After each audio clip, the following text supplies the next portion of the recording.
Dobrý večer. Dobrý večer. Hlavne zdravím všetky dámy a v poslednom rade aj všetkých mužov, ktorých sem dotiahli. Nech si zažijú trošku toho kultúrneho a trošku vidia ten sociálny život, ako to vyzerá. Hej. Je to ťažké, ale každé takéto chovateľské hobby je náročné. No, takže aby sme prešli k tomu, že kto som ja. Takže ja som Aneta, predá mi Anetka, hej, a pánov poprosím, aby ma neoslovovali.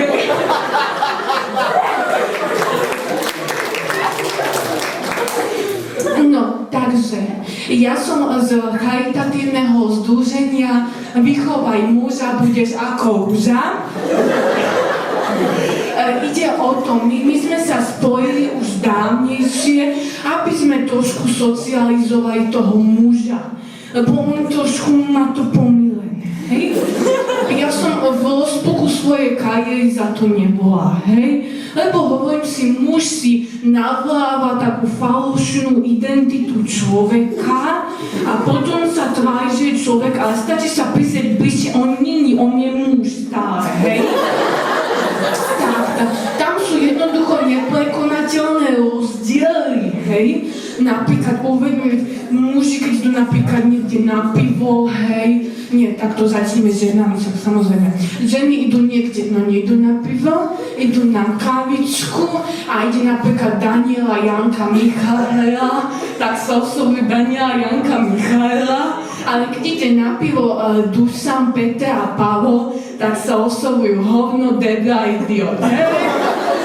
Alebo proste nechápu napríklad, že čo my to v tej kúpeľni máme, hej? Oni majú tam svoju kefku, lacné mydlo, z nejakého hotela a my máme priemerne v kúpeľni 397 vecí a väčšinu z nich muž nedokáže identifikovať.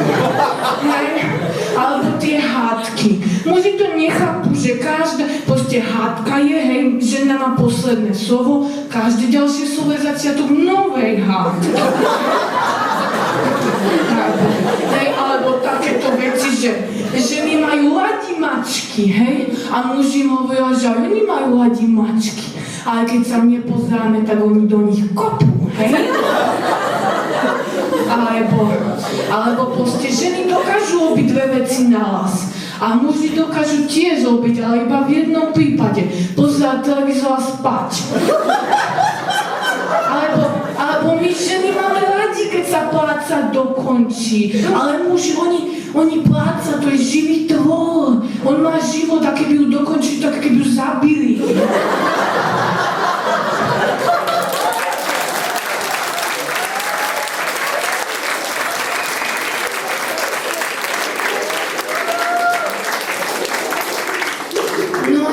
Všetko, hej? Prejdeme k hlavnému problému.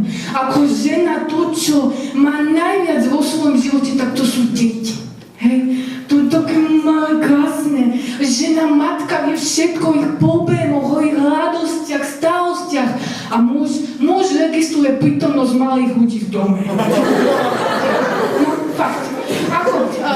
Keď tieto všetky rozdiely prehľadneme, tak dá sa, že muž spolu so ženou žiť. Ja som to nechápala, ale potom som to zažila.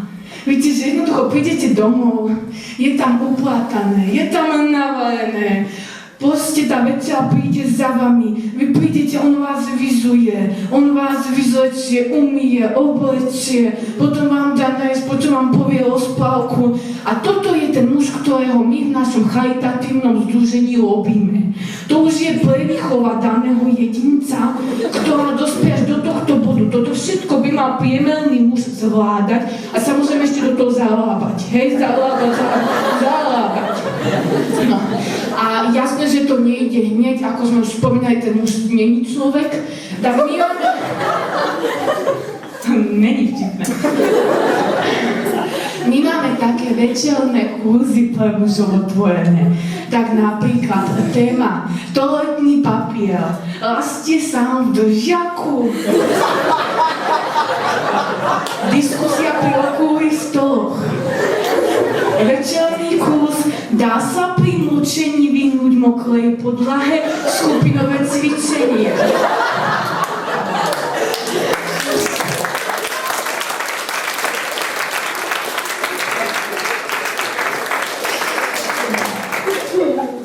Základné rozdiely medzi podlahou a košom na špinavú bielizem, počítačová prezentácia. Neumytý jad doletí sám do drezu.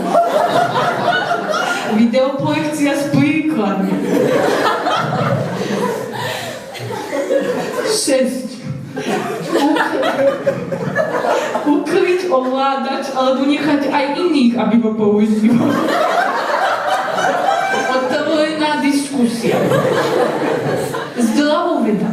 To, že prinesieme manželke kvety, nemá negatívny vplyv na naše zdravie.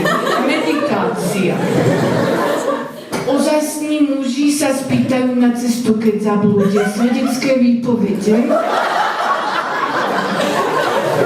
A veľmi často navštevovaný kurz, ktorý pomáha psychickému vývoju, ako bojovať so zakrpateným mozgom.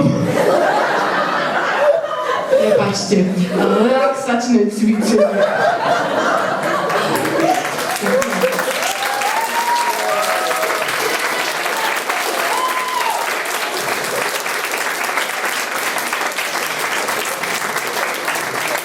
Samozrejme, na záver by som už len chcela povedať motto nášho charitatívneho združenia Vychovaj muža, budeš ako uža, ktoré povedal Pán Boh potom, ako stvoril Adama.